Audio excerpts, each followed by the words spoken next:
Hey everybody, what I have here are two ingredients for a really wonderful facial. Cocoa powder, dark chocolate, and coconut oil. So we're going to start with a heaping tablespoon of just cocoa and a little bit less than 1 tablespoon of coconut oil.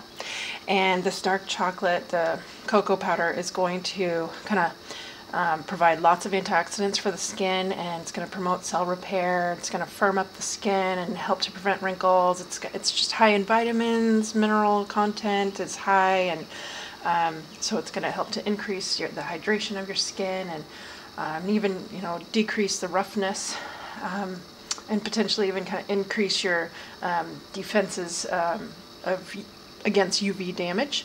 So the coconut oil is also just really high in natural beauty benefits.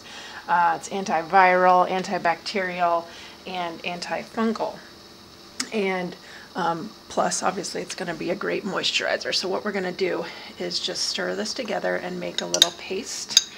And so it's two simple ingredients. I'm going to stir this together, make a paste, and then we'll spread it on. Okay, so spread on your coconut oil and chocolate mask with either the back of the spoon or your fingers and let it sit for 20 minutes. And then we're just going to rinse with a nice warm rag, and your face is going to be so hydrated and nourished. So a simple 2-ingredient chocolate and coconut oil facial.